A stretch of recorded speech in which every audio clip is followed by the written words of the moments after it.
오늘 본문은 어떤 식사 자리에서 벌어진 특별한 사건을 다룹니다. 바리새인 가운데 한 사람이 손수 마련한 자리입니다. 그가 예수님께 자기와 같이 잡수시기를 청한 겁니다. 누구에게나 열려있는 따뜻한 예수님이신지라 그 초대를 흔쾌히 초대에 응하십니다. 그때 아무도 예상치 못한 충격적인 사건이 발생합니다. 그 식사 자리에 전혀 어울리지 않는 한 여자의 등장이 이 사건의 발단입니다. 그녀는 예수님과는 달리 식사에 초대받지 못한 자, 곧 불청객입니다. 식사 자리는 두말할 것도 없고 언제 어디서나 함께해서는 안 될 여자입니다. 동네 사람들이 다 알만한 그런 여자입니다. 좋지 않은 쪽으로, 나쁜 쪽으로 얼굴이 팔린 것이지요. 이 여자가 예수님을 향해 깜짝 놀랄 만한 행동을 합니다. 더욱 놀라운 것은 예수님의 반응입니다. 그녀의 행동을 제지하시기는커녕 그냥 내버려 두십니다. 오히려 그녀의 품에 과분한 선물을 안겨주십니다. 무엇보다 예수님은 이 바리새인과 여자의 행동을 강하게 대조시키십니다. 너무나 극과 극인 두 사람이죠. 사람들이 생각할 때 여자에게 문제가 있는 것 같습니다. 그러나 예수님이 보실 때는 바리새인이 문제입니다. 예수님은 여자의 행동을 기쁘게 받으십니다. 반면에 바리새인의 경우에는 그의 문제와 그 원인을 정확히 지적하십니다. 오늘 본문을 두 파트로 나눠서 살펴봅니다. 따라서 하십니다. 첫째, 동기가 중요하다. 동기가 중요하다. 우리 신앙생활에 있어서 동기, 어떤 의도로 하느냐, 동기가 중요하다. 본문 36절을 보면 한 바리새인이 예수님을 자기 집으로 식사에, 저녁 식사라고 보는데요, 저녁 식사에 만찬에 초대합니다. 본문 40절은 이 바리새인의 이름이 시몬이라고 알려주지요. 시몬은 예수님을 존경의 칭호인 디다스칼레, 랍비가 아니라 디다스칼레 선생님이라고 부릅니다. 다른 바리새인들과는 달리 시몬에게는 예수님께 대한 적대감이 없습니다. 예수님이 어떤 분인지 알고 싶어 호기심 가득한 눈빛으로 바라볼 따름입니다. 지금 그의 생각으로는 예수님이 선지자 중에 한 사람인 것 같습니다. 본문 37절에 따르면 곧 논쟁의 중심에 서게 될 한 여자가 나옵니다. 흥미롭게도 이 여자는 처음부터 끝까지 단 한마디 말도 하지 않습니다. 그 대신 그 어떤 말보다도 묵직한 행동으로 강력한 메시지를 전합니다. 헬라어 원문에는 보라라는 말이 들어 있습니다. 주의를 환기시키는 말인데 이 여자가 보통 인물이 아니란 점을 지적하는 거죠. 누가는 그 동네에 죄를 지은 한 여자라고 소개합니다. 동네 사람들이 다 아는 죄인이란 말입니다. 이 여자가 왜 죄인이라 불리는지 뚜렷한 근거는 제시되지 않습니다. 학자들은 창녀다, 빚진 여인이다 추정을 하는데 뭐라 딱 단정 짓기는 힘듭니다. 부도덕한 품행 때문에 불명예스러운 죄인이란 칭호를 얻은 것이 아닐까 합니다. 성경이 침묵하는 것에 대해 우리가 지나친 관심을 가지는 것은 금물입니다. 어느 날 이 여자에게 예수님이 바리새인 시몬의 집에서 식사를 하신다는 소식이 들립니다. 그녀는 예수님을 그동안 소문만 들어서 이제 아는데 예수님을 직접 만나려고 그곳으로 달려갑니다. 그녀의 손에는 향유를 담은 옥합이 들려 있습니다. 이 향유는 고상한 우아한 냄새를 풍기는 대단히 값비싼 물품입니다. 마음만 먹으면 손쉽게 구할 수 있는 값싼 올리브유와는 차원이 다릅니다. 그런데 그녀에게는 한 가지 장애물이 있습니다. 어려움인데요, 동네 사람들이 모두 그녀의 정체에 대해 다 알고 있는 게 문제입니다. 괜히 초대받지도 않은 식사 자리에 갔다가 무슨 봉변을 당할지 모릅니다. 그러니까 예수님을 만나기 위해선 아주 커다란 용기가 필요합니다. 어떤 위험도 무릅쓸 용기 말입니다. 본문 38절에 따르면 누가는 이 여자의 행위를 아주 시시콜콜 자세히 묘사합니다. 이 여자의 모든 동작에 대해서 하나씩 설명을 하는데요, 모두들 식사를 위해 옆으로 비스듬히, 유대인들 비스듬히 누워 식사하죠. 비스듬히 누운 상황입니다. 그러니까 예수님의 발은 식탁에서 좀 떨어진 위치에 있겠죠. 당연히 그 흙과 먼지가 묻어 있습니다. 먼저 그녀는 예수님의 뒤로 그 발 곁에 섭니다. 그런 다음 예수님의 발에 향유를 부으려고 합니다. 그러자 갑자기 왈칵 감정이 북받쳐 올라와 눈물을 참을 수 없습니다. 여기서 우는 동작을 묘사하는 이 동사를 주목할 필요가 있는데요. 이 단어는 비가 하늘로부터 비가 쫙쫙 내리는 것을 묘사할 때 사용됩니다. 단순히 눈물을 글썽이는 정도가 아니란 거죠. 눈물이 그냥 아래로 줄줄 흘러 내리는 겁니다. 그녀는 그 눈물로 그 발을 적십니다. 자기 머리털로 닦고요. 그리고 그 예수님의 발에 입을 맞추고 향유를 붓습니다. 이 모든 행위는 예수님께 대한 깊은 존경심의 표현입니다. 집 주인인 시몬은 이 여자의 행위를 보고 당혹스러워합니다. 예수님이 선지자인지 의심하기 시작합니다. 이렇게 의심하는 데는 그럴 만한 이유가 있겠지요. 본문 39절 하반절 말씀입니다. 이 사람이 만일 선지자라고 생각했는데, 이 사람이 만일 선지자라면 자기를 만지는 이 여자가 누구며 어떠한 자 곧 죄인인 줄을 알았으리라 하거늘. 시몬의 의심인데, 시몬의 의심은 조건법 혹은 가정법으로 다소 강하게 묘사됩니다. 현재 사실에 반대되는 것을 표현하기 위해서입니다. 시몬이 판단할 때 자기가 사람 잘못 본 것 같아요. 아무래도 예수님은 선지자가 아닌 것 같습니다. 죄인인 여자가 예수님에게 막 지나치게 가까이 다가오는 것을 허용하기 때문입니다. 바리새인의 입장에서 받아들일 수 있는 그 한계치보다 더 많이 용납하기 때문입니다. 만지다라는 동사가 현재형입니다. 이 여자가 예수님의 발을 한번 쓱 만진 게 아니라 지속적으로 그 발에 접촉을 하고 있는 거죠. 이런 행위는 바리새인 시몬을 화나게 합니다. 이 여자는 죄인으로서 부정한 사람이다. 이 여자가 예수님의 신체에 접촉한다면 예수님은 부정하게 된다. 예수님이 선지자라면 어떻게 이런 상황을 허용할 수 있단 말인가? 이제 예수님이 바리새인의 어쩌면 합리적으로 보이는 그 합리적 의심에 대답을 하셔야 할 때입니다. 예수님은 본문 41절로 43절에서 한 가지 비유를 사용하십니다. 시몬에게 이 여자의 행위에 대한 올바른 평가를 들려주시죠. 예수님께 선지자적인 분별력이 없다 이렇게 판단한 시몬이 아닙니까? 그러나 예수님은 자신에게 영적인 분별력이 있다는 사실을 두 가지로 보여주십니다. 첫째, 예수님은 이 여자가 어떤 사람인지 정확히 아십니다. 둘째, 예수님은 시몬이 무슨 생각을 하고 있는지 분명히 알아차리십니다. 사실 비유는 어때요? 굉장히 단순하기 때문에 이해하기가 어렵지 않습니다. 예수님이 왜 죄인을 가까이 하시는지, 왜 그들에게 다가가시는지 비유를 통해서 알 수 있습니다. 그 내용이 어떤 건가요? 빚주는 사람에게 빚진 자가 두 사람, 채권자에게 채무자가 두 사람이 있어요. 한 사람이 다른 사람보다 10배나 더 많은 빚을 진 상태입니다. 500데나리온의 빚과 50데나리온의 빚입니다. 한 데나리온은 노동자의 하루 품삯입니다. 일주일에 6일을 일한다고 하면 1년 9개월의 품삯과 2달의 품삯입니다. 빚을 갚으려면 열심히 땀 흘려 일해야 하겠지요. 누구에게나 빚은 최대한 빨리 벗어 던져야 할 무거운 짐입니다. 그런데 이 비유는 아무도 예상치 못한 방향으로 흘러갑니다.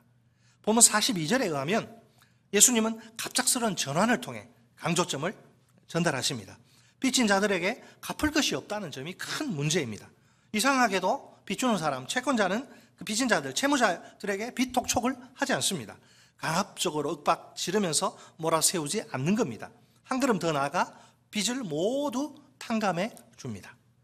오늘날 우리식으로 표현한다면 어떨까요? 주택담보로 거액의 융자를 내가 받은 입장인데 은행이 채무를 전부 면제해 주는 겁니다. 할부로 승용차를 내가 구입을 했는데 캐피탈에서 할부금을 전액 면제해 주는 겁니다. 이런 말도 안 되는 경험, 이런 경험이라면 누구나 한번 해볼 만하지요? 참 감사할 것 같아요. 여러분 어떠십니까? 전부 그냥 빚을 다 면제해 줘버려. 상식적으로 여러분 생각해 보세요. 이 세상에 빚을 전부 탕감해 주는 채권자가 어디 있습니까? 그런 식으로 손해를 떠안는 것은 어리석기 짝이 없는 일입니다. 빚을 면제받을 거라 이렇게 기대하는 채무자도 없기는 마찬가지입니다. 채무자는 무슨 수를 써서라도 반드시 빚을 갚아야 합니다. 수중에 돈이 한 푼도 없어서 통장 잔고가 빵원이라 난감합니다. 이런 상황에서 채권자가 채무자의 빚을 전부 탕감해 주다니요. 채무자 입장에서는 이것보다 더 기쁜 소식이 어디에 있을까요? 그가 빚을 면제받기 위해 한 일 아무것도 없습니다. 사실상 그에게는 빚을 면제받을 만한 아무런 자격이 없는 거예요. 그럼에도 불구하고 빚을 면제받는다. 얼마나 감사한 일입니까? 바로 이 점을 강조하시기 위해 예수님이 바리새인에게 한 가지 질문을 던지십니다. 갚을 것이 없으므로 둘 다 탕감하여 줬으니 둘 중에 누가 그를 더 사랑하겠느냐? 삼척동자도 다 알만한 질문이죠. 바리새인 역시 바보가 아니죠. 바리새인은 올바른 대답을 제시합니다. 보면 43절 말씀입니다. 시몬이 대답하여 이르되 내 생각에는 많이 탕감함을 받은 자 아니이다. 이르시되 내 판단이 옳다 하시고. 아멘. 자, 지금 이 비유에서 빚을 준 자는 누구를 말합니까? 하나님을. 빚은 죄를 가리킵니다. 두 빚진 사람은 각각 죄를 범한 정도를 표현합니다. 빚을 적게 진 자는 누구예요? 바리새인. 그리고 빚을 많이 진 사람은 여자를 지시합니다. 과연 이 비유의 강조점은 무엇일까요? 두 가지가 있습니다. 첫째, 하나님은 죄를 용서하실 수 있는 분입니다. 아무리 흉악한 죄인일지라도 하나님이 용서하시지 못할 죄인은 없습니다. 그 당시 죄인 중에 죄인인 세리나 창녀도 하나님의 용서를 체험할 수 있습니다. 우리 하나님은 세상이 포기한 그런 죄인까지도 그 넉넉한 가슴으로 품어주십니다. 우리가 상상하는 최악의 죄인이라도 사형수라도 하나님은 능히 용서하실 수 있습니다. 아무리 큰 죄라 할지라도 하나님의 은혜가 감당하지 못할 죄는 없습니다. 하나님의 놀라운 은혜가 그 모든 죄를 싹 덮어버리는 거예요. 어떤 신학자는 이렇게 말합니다. 하나님은 인간의 우리의 생각과 기대를 훨씬 초월하는 은혜를 베푸시는 분이다. 아멘. 한번 따라서 해볼까요? 하나님은 우리의 생각과 기대를 훨씬 초월하는 은혜를 베푸시는 분이다. 아멘. 자, 둘째로 죄를 용서받은 사람들은 하나님께 다양한 반응을 보입니다. 하나님을 많이 사랑하는 사람도 있고 적게 사랑하는 사람도 있습니다. 이처럼 하나님의 은혜를 체험한다고 해서 그 반응까지 똑같은 것은 아닙니다. 사람마다 정도의 차이가 있습니다. 하나님은 사람들의 빚, 곧 죄를 기꺼이 용서하실 준비가 되어 있습니다. 더 나아가 사람들의 기대를 뛰어넘어서 자비롭게 행동하실 준비가 되어 있습니다. 도움이 필요한 사람들이라면 예수님이 누구든지 기꺼이 받아들이시지 않습니까? 언제나 죄인들에게 열린 마음과 자세로 다가서시지 않습니까? 그 이유가 무엇입니까? 하나님의 은혜, 하나님의 은혜로운 성품 때문에 그렇습니다. 하나님의 은혜로우신, 주님이 은혜로우신 분이기 때문에 은혜로운 행동을 하시는 거예요. 당연한 겁니다. 자, 바리새인인 시몬을 보세요. 그는 여자의 겉모습만, 외모만 봅니다. 그녀는 절대로 가까이에서는 안 될 더러운 죄인입니다. 상종을 하면 안 돼요. 나까지 질이 떨어져. 이렇게 어떻게 이런 죄인인 여자가 예수님의 몸을 터치할 수, 예수님 몸을 만질 수 있습니까? 또 예수님은 어떻게 그 여자를 가만히 내버려 두실 수 있단 말입니까? 예수님이 선지자라면, 거룩한 선지자라면 당장 그녀의 행동을 멈추게 하시고 쫓아내셔야 하지 않습니까? 안타깝게도 시몬이 놓친 것은 그녀의 속마음, 곧 진심의 진심, 주님을 향한 그녀의 하트, 심장 말입니다. 한국 교회 안에도 이와 비슷한 일들이 종종 일어나지 않습니까? 겉으로 드러난 모습만 보면서 그것이 전부인 것처럼 생각해 버립니다. 보이지 않는 그 마음속의 의도나 목적은 무시하는 거예요. 깡그리 무시하는 거예요. 다른 사람의 헌신과 섬김을 함부로 판단하면서 이러쿵 저러쿵 입방아를 찢습니다. 자기는 손가락 하나 까딱하지 않으면서 이래라 저래라 하는 것이죠. 솔직히 굉장히 염치 없고 부끄러운 행동인데 정작 본인 한 사람만 몰라요. 우리 주님이 그런 사람들을 보시면 뭐라고 하실까요? 어이 아가야 다른 사람 신경 쓰지 말고 너나 나한테 좀 잘해라. 우리가 신앙생활을 할 때 속에 품은 동기가 정말 중요합니다. 내가 무엇 때문에 예배하는가, 내가 무엇 때문에 헌금하는가, 내가 무엇 때문에 봉사하는가, 동기가 중요하단 말이에요. 사람들은 바리새인처럼 우리의 겉모습만 볼 뿐 속마음은 보지 못합니다. 그러다 보니 우리의 동기에 대해서 얼마든지 오해하거나 의심할 수 있어요. 심한 경우에는 비난을 퍼붓기까지 합니다. 진심과 순수한 의도를 몰라주는 겁니다. 그러나 안심하십시오. 예수님은 다릅니다. 우리의 진심과 순수한 의도를 정확히 아십니다. 그래서 누가 뭐라고 하든 우리 주님은 그 진심과 순수한 의도를 기쁘게 받아 주십니다. 할렐루야. 이 사실이 우리가 헌신과 섬김의 자리에 설 때 얼마나 큰 위로와 용기가 되는지요. 하나님이 우리의 마음을 몰라주시면 어떡하나 걱정할 필요가 없습니다. 사람들이 오해하고 비난하면 어떡하나 염려하거나 두려워할 이유가 없어요. 사람은 외모를 보지만 하나님은 중심을 보십니다. 아니, 하나님이 우리의 진심을 알아주시면 그만 아닙니까? 다른 모든 사람들이 비난하고 욕해도 상관없습니다. 하나님이 인정해 주시면 그걸로 충분합니다. 만족합니다. 우리가 사람을 보고 헌신과 섬김의 자리로 나아가는 것이 아니지 않습니까? 다시 한번 강조하지만 우리의 헌신과 섬김의 대상은 사람이 아니라 주님이십니다. 더 이상 다른 사람들 눈치 보느라 주저하거나 망설이지 말아야 합니다. 다른 사람들이 두려워 위축되거나 움츠러들지도 말아야 합니다. 다른 사람들의 판단이나 평가는 언제든지 잘못될 수 있어요. 틀릴 수 있습니다. 그 사람들이 어떻게 우리 속마음을 100% 알 수 있단 말입니까? 그들이 하나님이 아닌 이상 말입니다. 오직 전지전능하신 하나님의 판단이나 평가만이 정확합니다. 거기에는 그 어떤 오류나 실수도 없습니다. 실수투성이 인간과 완전하신 하나님이라 우리가 누구를 바라보아야 할까요? 그러니까 우리가 사람들 때문에 흔들릴 필요가 이유가 전혀 없는 겁니다. 하나님이 우리의 헌신과 섬김을 기쁘게 받으신다는 사실을 믿으시기 바랍니다. 꼭 확실히 믿으시기 바랍니다.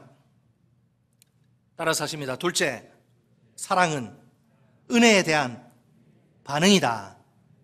첫째, 우리가 신앙생활 때 뭐가 중요하다 그랬어요?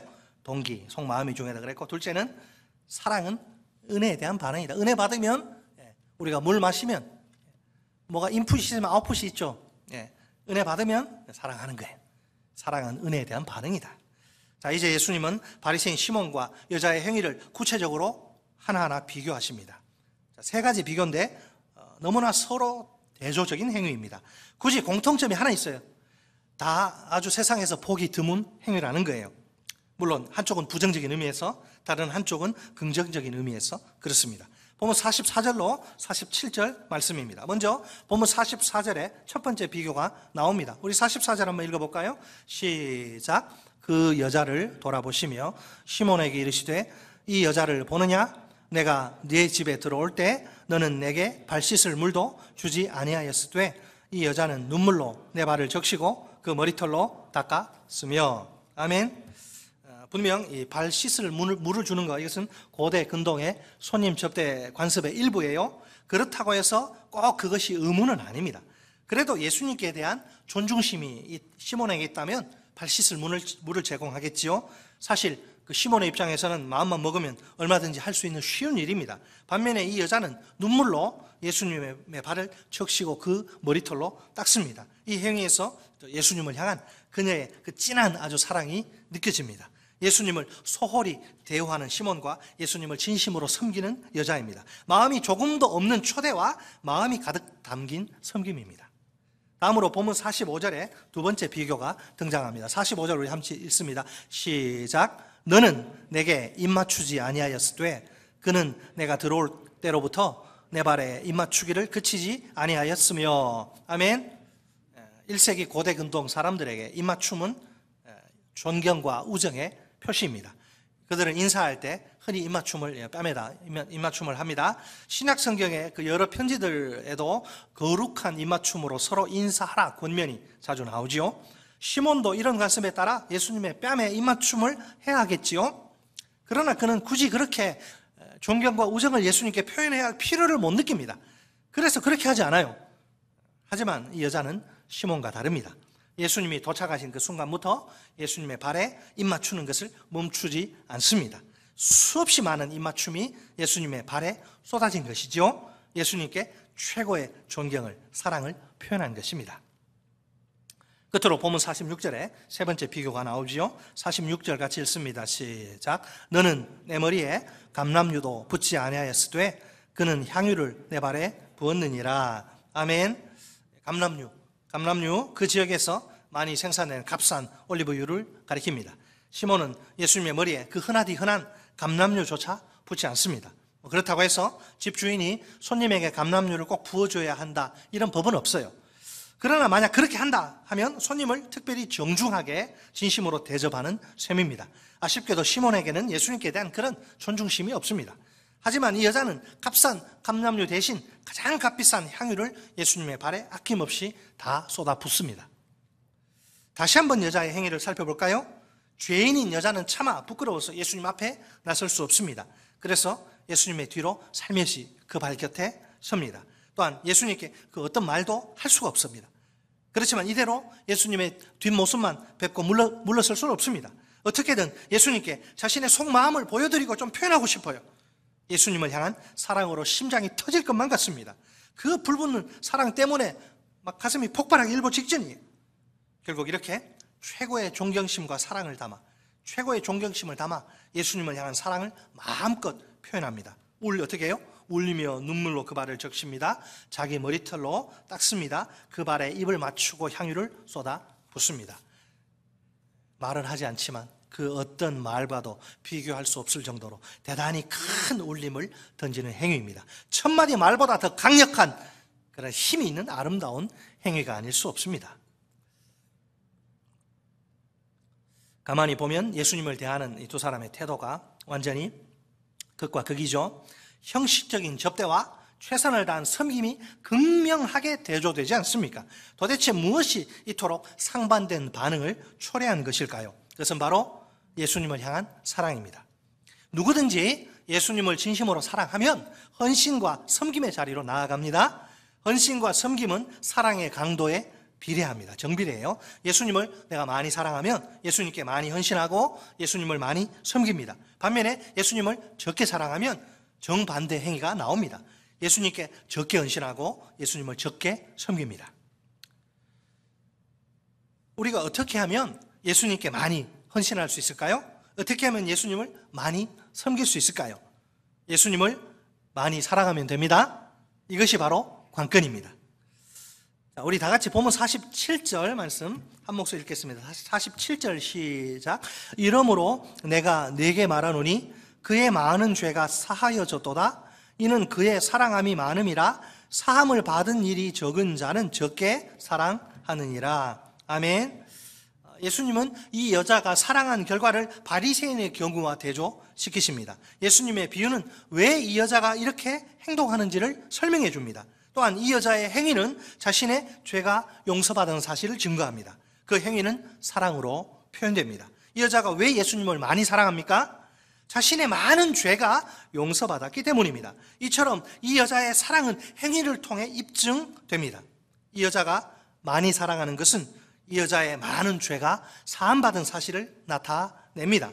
아무리 그렇다 해도 죄사함이 이 여자의 행위의 근거에 주어진 것은 아닙니다.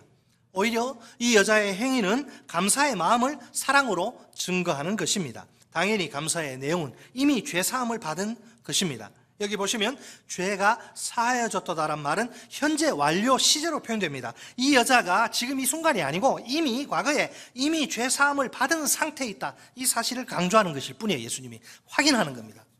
그러니까 죄사함을 과거에 받았어요. 죄사함을 받은 것이 사랑의 행위로 이어진 겁니다. 자, 그러니까 이 본문 47절이 중요한데 47절은 이 두 사람만 이야기하는 게 아니고 이 47절은 어떤 사람의 영적인 상태와 그의 행위를 이렇게 연결시켜 줍니다. 자, 곧 어떤 사람의 행위는 하나님께 대한 그 사람의 이전 반응을, 과거의 반응을 반영합니다. 어떤 사람이 과거에 하나님께 긍정적으로 반응을 하면 하나님은 그 사람을 인정을 하시죠. 자, 예수님의 말씀을 다시 한번 보세요. 많은 죄를 용서받은 사람은 많이 사랑합니다. 용서받은 것이 적은 사람은 적게 사랑합니다. 특히 이 말씀에는 중요한 전제가 들어있습니다. 자, 중요한 전제가 있는데 죄사함 속에 세 가지 요소가 있다는 것이죠. 첫째로 하나님이 어떻게 어떤 사람이 죄사함을 받고 우리 하나님이 선언하시느냐, 이 세 가지 과정이 있습니다. 첫째로 하나님이 어떤 사람에게 죄사함의 메시지를 들려주십니다. 둘째로 그 사람이 그 메시지를 들으면서 믿음으로 그걸 받아들입니다. 셋째로 하나님은 그 사람이 죄사함 받았다, 그 사실을 확인해 주십니다. 그러니까 본문 47절의 말씀은 두 가지를 묘사하는데 하나님이 이전에 이 여자에게 죄사함의 메시지를 들려주셨다는 겁니다. 아울러 이 여자가 이미 그 하나님의 그 말씀의 역사에 믿음으로 반응했다는 것입니다. 결국 이 여자가 보여주는 사랑의 행위는 이와 같은 반응에서 비롯된 것입니다. 자, 이렇게 정리해 볼 수 있습니다. 하나님이 먼저 이 여자를 위해 행동하십니다. 그 행동이 여자의 내면을 확 변화시킵니다. 이처럼 변화된 내면에서 자연스럽게 예수님을 향한 사랑의 행위가 나옵니다. 드디어 예수님은 여자에게 죄사함을 선언을 하십니다. 본문 48절 말씀입니다. 이에 여자에게 이르시되 내 죄사함을 받았느니라 하시니. 아멘. 여기서도 현재 완료형 동사가 사용됩니다. 이 여자가 이미 죄사함 받은 상태에 지금 있다. 이것을 예수님이 사람들 앞에서 알려주시는 거죠. 이것은 과거의 어느 시점에 이 여자가 벌써 죄사함을 받았다는 의미입니다. 지금 이런 행동을 하는 거 보고 너 죄사함 받았다, 그게 아니에요. 자, 이 죄사함에 대한 예수님의 선언 확인은 사람들에게서 반응을 불러일으킵니다. 본문 49절을 보면 뭐라 그래요? 이가 누구이기에, 함께 있는 자들이 속으로 말합니다. 이가 누구이기에 감히 죄도 사하는가, 참남하다. 예? 부정적인 반응이죠. 그들의 생각으로는 오직 하나님 한 분께만 죄사함의 권세가 있기 때문인데, 저렇게 새파란 라삐같이 생긴 예수가 뭐 죄사함을 선언하니까 이건 말도 안 된다는 거죠. 사랑하는 성도 여러분, 우리 주위에는 하나님을 사랑한다고 자부하는 그리스도인들이 많습니다. 한국교회에. 나름대로 그렇게 자부하는 데에는 이유가 있겠지요. 하지만 사랑이라고 다 같은 건 아닙니다. 본문이 보여주는 것처럼 두 종류의 사랑이 있어요. 하나는 많은 사랑이고 다른 하나는 적은 사랑입니다. 사랑의 주체는 누가 사랑합니까? 죄사함의 은혜를 받은 우리 성도고, 사랑의 대상은 하나님이죠. 많은 사랑은 죄사함을 많이 받은 자가 하나님께 보이는 반응입니다. 적은 사랑은 죄사함을 적게 받은 자가 하나님께 보이는 반응입니다. 뭔가 이상하다는 생각이 들지 않습니까? 우리에게 동일하게 우리에게 죄사함의 은혜가 임하잖아요. 무슨 죄사함의 은혜의 차이가 있습니까? 본질적으로는 아무런 차이가 없어요. 내가 받은 죄사함의 은혜나 옆에 있는 집사님이 받은 죄사함의 은혜나 본질적으로는 똑같아요. 그 내용은. 그러나 한 가지 뭐가 다르냐? 그 은혜를 깨닫고 누리는 정도에는 차이가 있다는 거죠. 자, 우리가 자신의 정직한 실체에 내가 누구인지, 자신의 정직한 현재 자신의 실체에 직면할 수 있어야 합니다. 그러기 위해서는 두 가지 질문 앞에서 가슴에 손을 얹고 솔직히 대답해야 합니다. 과거에 나는 예수 믿기 이전에 나는 어떤 사람이었나? 내가 어떻게 해서 죄사함의 은혜를 받게 되었는가? 다시 한번요. 과거에 나는 하나님 밖에 있었을 때, 예수 믿기 전에, 교회 나오기 전에 과거에 나는 어떤 사람이었나? 과거에 내가 이런저런 사람이었는데 어떻게 내가 죄사함의 은혜를 받게 되었는가? 우리 모두는 과거에 죄사함의 은혜와는 전혀 상관없던 죄인들이었습니다. 성경이 폭로하고 고발하는 우리 죄인의 실체를 보면 정말 끔찍하기 짝이 없습니다. 우리는, 바울이 말하죠, 우리는 허물과 죄로 죽었던 자들이었습니다. 공중의 권세 잡은 자, 곧 마귀를 따르던 인생들이었습니다. 육체의 욕심을 따라 지내던 자들이었습니다. 본질상 진노의 자녀들이었습니다. 그 인생의 마지막은 영원한 파멸이요 멸망이었습니다. 이런 걸 가리켜 탈출구가 보이지 않는 최악의 절망이요 최악의 불행이라고 하지요. 이처럼 소망이라고는 눈꽃만큼도 없던 내게 무슨 일이 벌어진 것입니까? 어느 날 내게 탈출구가 활짝 열린 것입니다. 그 비결은 하나님이 내게 부어주신 놀라운 은혜, 엄청난 사랑입니다. 아무런 자격도 가치도 없던 죄인인 내가 죄사함의 은혜를 받다니요? 도대체 이것이 어떻게 된 일이란 말입니까? 자기 아들을 십자가의 죽음에 내어주신 최고의 사랑이 내게 쏟아진 결과입니다. 내 죄를 용서하시기 위해, 나를 지옥의 멸망에서 건져주시기 위해 하나님의 아들 예수님이 그 십자가 죽음의 쓰디쓴 잔을 내 대신 벌컥벌컥 다 들이키시는 겁니다. 분명 예수님은 그렇게 십자가에서 죽으실 아무런 이유도 필요도 없는 분입니다. 그분이 계셔야 할 곳은 험한 갈보리 십자가 위가 아니라 영광의 하늘 보좌 위에요. 그 하늘 보좌 위에 고고하게 앉으신 채 모든 피조물들로부터 찬송과 존귀와 영광과 능력을 세세 무궁토록 받으시면 돼요. 뭐가 아쉬워서, 뭐가 부족해서 그 찬란한 영광과 특권을 포기하시고 십자가에서 비참하게 죽으신단 말입니까? 우리들 한 사람 한 사람을 향한 사랑 때문에 그렇게 하십니다. 우리를 살리시기 위해 그렇게 하십니다. 자신의 목숨은 포기하실 수 있어도 우리는 결코 포기하실 수 없기 때문입니다. 하나뿐인 자신의 목숨과 맞바꾼 사랑입니다. 온 우주 최대 최고의 희생이 틀림없습니다. 영어로 표현하면 Amazing Grace, 놀랄만한 은혜, 굉장한 은혜입니다. 한글로 표현하면 나 같은 죄인 살리신 놀라운 은혜. 여러분, 이 은혜를 진심으로 아십니까? 누구든지 하나님의 이 처절한 십자가 피해 죽음의 은혜를 진정으로 깨닫는다면 그분께 반응할 수밖에 없습니다. 그 반응이란 사랑이 넘치는 헌신, 사랑이 가득한 섬김입니다. 하나님이 우리에게 부어주시는 은혜 실로 엄청납니다. 그러나 그 은혜를 깨닫는 정도의 차이가 있습니다. 많이 깨달으면 하나님을 많이 사랑합니다. 적게 깨달으면 하나님을 적게 사랑합니다. 하나님을 많이 사랑하는 자와 적게 사랑하는 자는 반응에도 차이가 납니다. 본문의 여자처럼 하나님을 많이 사랑하는 자는 헌신과 섬김도 탁월합니다. 가장 귀한 향유를 아낌없이 바쳐도 전혀 아깝지 않습니다. 우리 하나님이 기쁘게 받으십니다. 바리새인처럼 하나님을 적게 사랑하는 자는 헌신과 섬김이 초라해서 부끄럽습니다. 헌신이다 섬김이다 부르기조차 민망한 형식적이고 몸이 건조한 반응입니다. 정작 중요한 알맹이는 쏙 빠지고 빈 껍데기만 남은 허울 좋은 신앙일 뿐입니다. 우리 하나님이 몹시 안타까워 하십니다. 오늘 우리의 모습을 하나님 앞에서 정직하게 점검해 봅시다. 현재 하나님을 향한 내 사랑은 어떻습니까? 여자와 같이 많은 사랑입니까? 아니면 바리새인 시몬처럼 적은 사랑입니까? 두 가지를 꼭 기억합시다. 동기가 중요합니다. 동기가 중요해요. 하나님은 내 겉모습이 아니라 속마음을 보십니다. 하나님을 향한 내 모든 행위에 진심을, 하트를 담아야 합니다. 사랑을 실어야 합니다. 내가 하나님께 사랑의 헌신으로, 사랑의 섬김으로 나아가야 합니다. 그럴 때 하나님이 내 헌신과 섬김을 크게 기뻐하시고 받으십니다.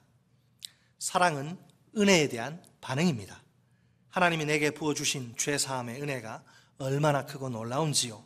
내가 십자가 위에 쏟아진 그 은혜를 깊이 풍성히 깨달아야 합니다. 그래야 하나님을 많이 사랑할 수 있습니다. 최고의 헌신과 섬김으로 하나님께 반응할 수 있습니다. 오늘 하나님을 향한 많은 사랑을 들고 서야 할 내 헌신과 섬김의 자리가 보입니까? 과연 감사함으로 내 땀과 눈물을 뿌려야 할 그 자리는 어디입니까? 하나님이 바로 그 자리에서 지금 이 순간도 나를 기다리고 계십니다. 내가 그 자리에 서는 것 역시 전적인 하나님의 은혜임을 꼭 기억합시다.